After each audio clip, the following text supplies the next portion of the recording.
orc fight, they want to make sure that any kind of river fights, they can win. Because Eve has the perfect range for the fights in river, same as Lolita. And when you compare that to what Occupy is trying to do, it looks like they're kind of setting up for a very, very high damage dealer like a Beatrix, and then everyone else just protect the Beatrix. So it's kind of like a hyper composition where you put all your eggs in one basket. So looking at this, clear win condition, fight in the river or fight as a team.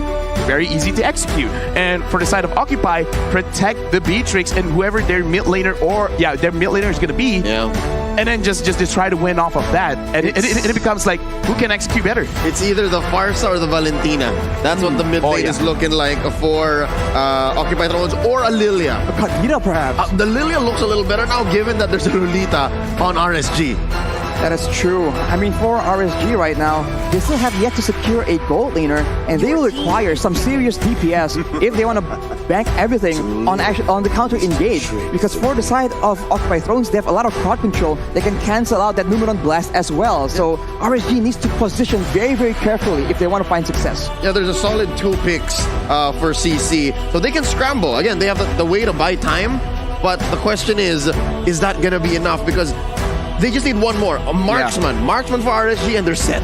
Actually, looking at RSG, it would be kind of nice for me personally if they just pick up the Valentina. Wait, it's not Van, right? Yeah, pick up the Valentina still as a jungler because now you got Akai's ult. You got Joe's ult. That's it, worth it. Yeah, it's just take the Akai, right? Like it's really good right now. And the Xavier has been picked up. And for RSG, they don't have a clear way to dive in the backlines. Yeah, but what if they pick up like a Leomord jungle? They still can, and that would allow them to have a comeback in the late game because I gotta say, Occupy Thrones, very late game centric right now. Unless they snowball so good that they give all of the objectives over to Leo, and then God and Fury just have a fine time just going ahead and taking their lanes, mid and gold. My concern right now is with the Savior pick, that's a lot of crowd control, kind of. It's a lot of poke damage. But will he get in range to actually do that? Can he even catch up if the members of RSG try and just negate that presence and just move away from the team fight? About 6 months ago, we tested this in beautiful Kuala Lumpur. Oh, yes. The Bulwark actually blocks a lot of what Saber's dropping. So that's a nice interaction. I'm not sure how Occupy is looking to deal with that. But here's the jungler. They have revealed it. Unless it's a switcheroo. We're looking at Fredrin jungle or Martis jungle from RSG. I would prefer Martis in this situation because you can basically avoid the crowd control coming in from Occupied Thrones and really put pressure on the Xavier, because I kind of feel like Xavier can do a lot if space is provided. So their draft is really following what they want to do. They got a Cho, they got the Akai, so if anyone wants to engage, good luck. We have a lot of ways to heal for our damage dealers. But I kind of feel like, there we go. You call that the Kadita. So again, like I said, what I'm looking at right now, Occupied Thrones control the map. This is in their keys to victory. Control the map, control the bushes, make sure that no one touches your damage dealers, win the game, profit. I now eat my words. They have evolved. They have changed. This game can end at about 17, 18 if they do it right. Yes, there is a lot of demand of gold and the XP in the Beatrix and the Savior, but with the Kadita in the hands of Maro, this could just go under. That is just another factor for RSG to consider, and with the wave clear on the side of Occupy Thrones and the crowd control, they can actually look to have a very dynamic, a very aggressive early game, and you have to wonder, will that aggression be taken into the jungle? Likely so, because again, between the Akai and the Martis, Lafel, I'm not sure if this is what you're referring to, but it's usually still the Akai's call. That ult overrides whatever Martis is doing. Yeah, and right now we're going straight into the first game of the day between RSG and Occupy Thrones. Ladies and gentlemen, keep your eyes on Maro. It's the way that this Kadita will behave that will allow Occupy Thrones to, I don't know, beat their inner demons of becoming a late game team and eventually taking form here at M4. The early game is going to be slow as usual, but we have to see where are both junglers going to pass towards, because that will decide how it's going to happen. And of course, the mid lane control is going to be contested from both these players, both these teams, to try and ensure that they have the first move, the first rotation in the game. Fast clear here for Fury and Maro, but what will the rotation be? Folks, confirmed, it is a jungle Martis and then Diablo on the Fredrin in the XP. Oh, this is about to blow up. Oh, but look at a lot of them actually getting crowd control. Diablo goes in, and Maru taking a bit of damage, but I kind of feel like this is the direction that both teams want to go. Control the mid, control the river side, because you want some kind of advantage going into the turtle fight. Well, we'll have to see. I mean, both teams, they're trying their best to actually get a lead first, because before the turtle actually spawns. Later on, they can use that to try and get a bit of a play, a bit of a lead in numbers and HP bars, and that is what will allow them to get a very guaranteed objective take. So far, about a minute and a half in, and we are still at 50-50, equilibrium gold. Very little difference here. 150, 30 between each. And even the marksman matchup, look at this, Arashi. It's still Gado and Babycakes waiting for that big rotation.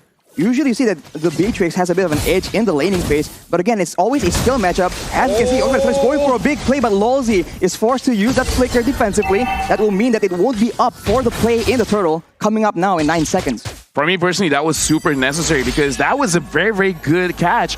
But right now, Leo, I kind of feel like he already showed his face. And Diablo right now attacking Leo. Leo is going very, very low. And first blood onto Bray. The Decimate doing work. That's a lot of damage, and unexpectedly, RSG are the ones aggressing, and now with the members' advantage, their triggers are kind of low, so they're taking it a bit slow, and right now, it just seems like the patience we've been talking about is showing again for RSG. Yep, RSG just knows how this dance goes, and the clapback from Occupy Thrones is Maro doing his best to keep things under control. He's trying to reset or hold back the turtle so that RSG doesn't convert as quick. I wonder if they can still catch up because look, purple for Leo. Can they stop Bray? Ooh, Maro goes in with the rough waves as well though. The Riddle Collision is being used by the side of RSG, but the turtle will be picked up by Bray. Right now, they're trying their best, but that will be RSG taking out 2 members from the side of Occupy Thrones, and Bray is still not letting Leo off. That will be a very decisive fight for RSG. Yeah, it's kind of unfortunate because Hulk, he actually went in, but there was hesitation. He could have caught anyone, but he was like, I don't know which target I want to focus on. And then he was heavily punished. Now, I like teams with aggression, but actually, I like how RSG is playing this. It looks like they understand. They don't have to put their foot on the metal. It's like, we can take it slightly slow because we know that Occupy will be the one to engage. We just wait. It's controlled aggression, but will they catch Babycakes up top? Ooh, the snipe barely misses Babycakes. He is able to escape. Purify has been used, so the members from Occupy Thrones can look for a bit of follow-up. For now, it won't be happening. No harm, no foul. As long as Babycakes is not dying, these early game purifies are worth it. Yeah, but right now it looks like Occupy Thrones, they're kind of like trying to set something up here at the marksman lane. And they're kind of like taking it very slow because RSG is already here and Lolzy tries to engage. Looks like both teams are waiting for a sign of weakness from each other. Oh, look at that Babycakes! Maro goes in with that rough waves and the Petrify as well, but Babycakes is still able to survive. Definitely not the outcome that Occupy Thrones want. All right, folks, real quick, that is not attack and defense that our tanks are rocking. That's actually concussive blast. It's just like a blast in the past, you know. Like some people really miss the design of attack and defense. Yeah. I'm one of those guys, but we got to move forward. You just like how it looks like. I just like how it looks. And right now, RSG, it looks like they have a 1.4 goal lead. Babycakes just finished his Demon Hunter sword. And the thing about Claude is, in the test servers, he was too strong that they had to nerf him. So I'm really looking forward to see how RSG is going to execute on this. And it looks like a kick is going to happen. Diablo gets engaged on, but now he is alone. He is actually holding his ground against 2 members from Occupy Thrones, and that'll be a lot of resources burnt before the turtle is even up. Again, you see here that either hesitation or a communication gap between them because Maro was so far off. Exactly, yeah. It looked like it was a prime opportunity to get a punish, and Leo is taking a lot of damage, Leo. Diablo goes in with the Apprentice's Wrath, but now it does seem like Occupy Thrones will be forced to back away from the turtle. Oh, you meant me. But still, I'm sorry. That's about 100% turtle take rate for RSG. They are in control of the map. And again, Occupy Thrones, they tried in the draft to show us that, hey, we're not that late game team anymore. But they seem like they're out of their element. In my personal opinion, they gotta talk to each other because right now it's like everyone has their own plan of doing what was gonna happen next, but no one's really on the same page. And going up against RSG, that's not what you want to see. If they are comfortable in the late game, then try to farm up as much as you can. Wait for 7 minutes. Try to see if you can fight the Lord, and if you can't fight, then find some kind of farm. Because looking at the items here, Beatrix is starting off with a Corrosion Sight, which is kind of odd because usually we see the Blade of Despair first. You see a bit of a duo in the EXP lane, though. A fighting game down there. Exactly. But Lozi has been very active in just making sure that his team has some vision, has some security, and that allows Babycakes to be farming really well. But now he might just pay the price. Robert is being used, but the Blazing Duet is being used by Babycakes to try and turn back the aggression. He's getting very, very low. But 505 with the reward manipulation, barely out of range though. Members from Occupy Thrones just trying to survive under the turret, trying to find shelter. That will be the dawning light being used onto Bray as RSG are trying to make sure that they seal the deal, but they won't be able to. Everyone's so low, but they're able to escape. Oh lord, the Fury literally at 1 HP. 1 HP, Grandma, and he's about to go home, and they're not letting go. 405! Wow. He was like, I'm not letting you guys through. I see all of the small HPs going around. Grandma is like, no. You're not going home. If you're going home, I'm sending you home. 505. Lozi goes in.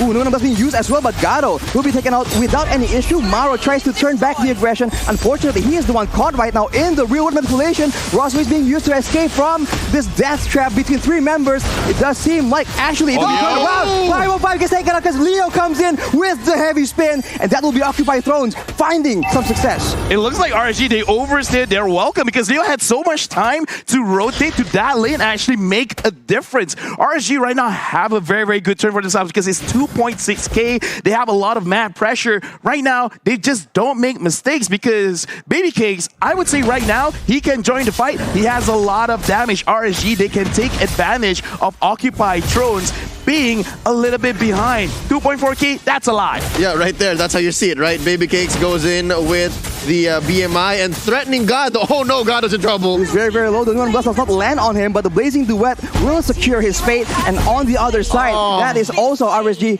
putting the trigger. Diablo picking up a kill onto Maro as well. Occupy Thrones. They're just getting caught in these weird fights. Yeah, 3 different battlefields. The turtle, near the jungle, and then that gold lane. All losses for Occupy Thrones. And look at the conversion. Babycake's all about business. Yeah, the thing is, Occupy Thrones, they tried to attack Bray, but Bray is barely feeling it. That's the jungler. And if they can't take down Bray, if they can't take down Diablo, Lozi is not looking good because, again, their main win condition is the damage on Gado, on Fury, but they're not being able to dish that damage. Probably is being contested, and Bray will be picking it up, but actually Maro won't be able to deal enough damage. Diablo just taking in everything in the front. Heavy spin being used to take him back all the way to the back. Occupy Thrones finally secure a kill, but that is so much time. Straight up, they changed Diablo's zip code, bro. From Singapore to Jakarta. You see how far he went? All the way to the second turret. That is insane, but actually they're not just over yet. Bray will be jumped on, and Occupy Thrones finally find some measure of success, but if they take that long to take out the tank, that's going to be a very difficult situation. I feel like this is something that we can touch on a little bit more in the post-game analysis because I want to look at the itemization because if you want to play for the early game, you have a different itemization. If you want to skill, it's a different kind of itemization. For now, Occupy Thrones, they're really trying to skill. And I think RSG, they realize like, your items is not good for this stage of the game. I'm going to punish this. We're going to go to your lane, and you try to kill Bray. You try to kill Diablo. Diablo went in. Every single member of Occupy Thrones plus the turret was necessary to take him down. Oh, can they take down Lozi? Maro going in with that rock waves as well, but look at the damage. It's so negligible at this point.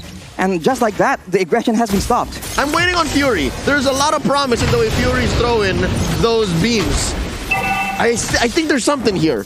I kind of feel like right now it's just the difference of gold because right now it's 4,000 gold and 4,000 gold roughly translates to like 1.5 items. So if he's 1.5 item behind, it's not looking good. At this point, they got to wait till level 15 with like 3 core items and then they can really dish out the damage because right now, if they try to fight this Lord, I think there is a possibility of getting a wipeout. For sure, if they engage poorly here, the big AoE composition will be dangerous, but Breath of the Ocean being used, it only lands on Diablo, not the intended target, and Leo now will be the one caught out. Movement of Blast does not land though, unfortunately for Lozi, as in the back line, Hulk actually jumps in and tries to deal with 3 members at the same time, but it's just so sporadic all over the place, as Maro is so far the only casualty, and RSG will be able to take the Lord, but at the cost of 505. Gado though, only alone, trying to make the best of the situation. He is taken out though.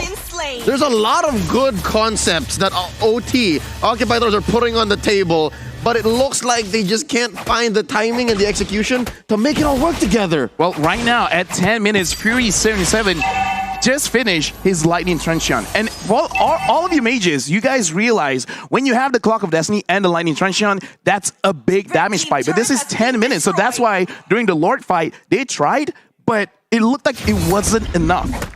Both those items got buffed recently. Oh, yeah. Exactly. So But Fury you know, it's like bad just now, but it's getting better now. Yep. It's getting much better, so because that's the only advantage they have right now. That range, the snipe and the Dawning Light as well, that is what they can use to try and get an advantage before the fight begins, unless RSG are the ones engaging and going aggressively to the front. Yeah, it's come to the point where RSG are so confident that they're starting to take jungle. They're gonna choke out Leo, choke out Gado. Oh, that's a bit of the ocean, but the Roughest will come out. That is Maro taken out. What a disaster. Now in a 4v4 situation, they have to defend against the Lord.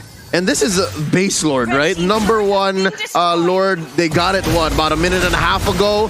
I'm expecting at least one inhibitor. Ooh, Leo already pushing forward, trying to zone away, try and buy some time for the rest of the members to try and clear. It won't be enough though, the tower gets taken out, and just like that, RSG, they know their limits, they exert patience yet again, and it's as calculated, as planned for them. Honestly, with just an Elemental Lord, you already knocked down one of the inhibitors. That is actually quite a big deal. Yeah. RSG right now, 8,000 gold ahead, and Baby Cakes just finished his Wind of Nature, making it so that he can actually take some kind of engages from Gado as well as Hulk. And survive. And survive. I think it's a lot to say that, yeah, base Lord, and then you get an inhibitor. They actually also pop the shields on mid and bot. Oh my, I didn't even realize that. So the next waves that come in are threats to Occupy Thrones. That's a dangerous situation for sure, and now they have no control in their jungle, because Diablo, he can do whatever he wants. He is somewhat untouchable in the front because Gado, he went for the corrosion scythe. It's not exactly the ideal item, but Hulk now is the one being jumped on. Yeah, Sigma male Singaporean mindset. Yeah. I just go around, this is it. Yeah, looking at advance just now, they're excited because, yeah, RSG is looking very, very good. Whereas Occupy Thrones, this is starting to get towards their comfort zone because, like you said, they could do something at 17, 18 minutes. It's reaching there. Once it happens, there is a possibility of getting this game back in their own wave. But right now we have to be glass half full kind of people because the early game into the mid game, 10 and 4, 8K ahead, are not ideal for this lineup. And you think about it, Occupy Thrones have a Kadita as well, and if the Kadita isn't doing well, that threat is just so far diminished. No one from RSG is that scared of this Kadita pickup potential. Yeah, in simple terms, the CC isn't matching the amount of damage that's being dealt. So they have to reconcile that. So right now, RSG, with a very, very good advantage, they really should force out this Lord. If Occupy wants to fight for it, great, amazing. Because especially with the Wind of Nature, he could just go in, try to catch Gado as well as Fury 77. Because once they're gone, they legit don't have to care. They can force it out. And it looks like Occupy Thrones, they understand this. They let this go, and only Gado is down in the bottom side of the map trying to get any kind of farm that he can. That was their first turn, by the way. That's the first for everything, you know, so that's, yeah, meaningful, yeah. It's a 14-minute turret, so Occupy Thrones not having a good time, and RSG, they are not showing any chances of allowing them an easier game, but Ray here goes for a bit of a play. Unfortunately, Hulk is just denied at every single turn. All right, Lafell, you were looking for the items. Yeah, I'm looking at the items, and I want to talk a lot about Beatrix after the game, because even though the new patch has happened, Corrosion Scythe, big buff, Golden Staff, big buff as well, but Beatrix base, the way that she works is basically every single attack, any weapon scales with her total physical attack. Yep. And unfortunately, the build she builds right now doesn't have a lot of physical attacks, so the damage is less. Oh! Leo in the front alone with the heavy spin, actually able to escape, but look at there. Baby Cakes going in the back line, zoning everyone away from the Lord, from the turrets as well. Just like that, with one single ultimate, Occupy Thrones are pushed back away, but RSG are not done just yet. But the Way of the Dragon is being used. That might be the first pickoff. That is a shutdown picked up by Maro. Golden Staff picked up by Gado in the midst of that fight. All right, you know what? Glass half full moment. Yeah. That was a good defense by Occupy Thrones. They baited out those ults from RSG. Hey, sometimes we gotta trust our own instincts, man. Like, it could happen because, again, World Championship right now, because now Occupy Thrones, they're starting to scale up. Although, I gotta be critical in saying it was more of RSG kind of overcommitting Correct. rather than Occupied Thrones really catching their mistakes. Yeah, are they looking for a concealed play? What is this? Hawk just comes in and says hi to Hello. Losey here. Hi. Oh, Babycakes interrupts it. The stun is being used as well. Hawk gets chunked very low. RSG with no pleasantries in the Land of Dawn. Lolzy said hi, and Baby K's like high five To your face. to your face. With guns. With a chair. And my friend Dexter. Well, that was a shutdown picked up by Occupied Thrones earlier, so this might be just the breath of fresh air they need to try and mount a comeback. It helps Fury and Gado catch up. I guess that's what explains them for being in at least the upper half of the player gold stats. Yeah, right now, like a lot of things that I'm watching here, like just now, Gado is like number 5 in terms of the amount of gold that he is able to collect, which is not what you want to see from your gold laner. You want to see at least like top 3, right? Yeah. And then look at this. Even the damage dealt, Fury's doing good. Fury's doing good. So now he's scaling up. Now it's looking like, okay, there's hope. There is hope. The hope of Mena. That's Fury. Oh, but Bray though, no hope available. 1v4 in the jungle of Occupied Thrones. And now RSG try and trade back. Leo though is still alive. And the Breath of the Ocean being used. 2 people getting knocked up. But now it's just sporadic. Diablo is still alive in the front lane. 505 with the Root Manipulation, trying to just trade back that damage. And Gado will fall as a result. Babycakes chasing something else. But that is a 1-for-1 after such a long turn. That is a jungle for the gold lane though. Okay, so RSG, now they got to slow down because they've made some mistakes there. Yep. Babycakes, honestly, was playing very, very well. He kited a lot of the damage coming in from Occupy, but Break coming in alone, like, maybe that's not the best idea you want to do, especially in the late game, because you got to put into consideration that once you get to the late game, it takes more time for you to respond back into the Land of Dawn. Looking at the replay right here, I want everyone to look where Babycakes, he tried to dish out the damage with his ult, but instantly got knocked up. Hawk, in my opinion, he shouldn't be that far ahead alone, because even if he does get in range, he's able to get the way of the dragon. It doesn't put them in a position where they can really take anything. They're going again. They're still going, and Maro now is the one trying to initiate the play Breath of the Ocean, but the rough waves won't be enough. Wolsey is still very alive, 1 HP, and Leo will be the victim, and Occupy Thrones, they lose 1 for nothing. And that's clean. Again, RSG, they got the last 2 major plays and major blunders that they had, and they made up for it. Redemption almost instantly. Yeah, right now, looking at the lore, this is a Luminous lore, so it's going to hit a little bit harder coming up in the top side of the map. So RSG, they got to manage their waves very, very well. They got to make sure all 3 lanes are crashing at the same time. Right now, it kind of looks like they're a little bit behind because Lord is already pushing, so they got to push it a little bit for the bottom side of the map. Yep, got to rush it. And just to say, they could have done better if they waited like maybe 10, 15 more seconds. This would have been an evolved Lord with the static just going around, makes an easier wipe. And look, Gado's going to defend. Occupy Throne's still in this. They just take out the Lord, but the empowered waves are still coming in as Babycakes will be able to secure the bottom side base turret. Diablo going in for the engage onto Maro, of all people. Engage on the engage tool, and it works. Leo has used the heavy spin right now, and RSG, they have all the tools available, all the ultimates still ready for this next tower take.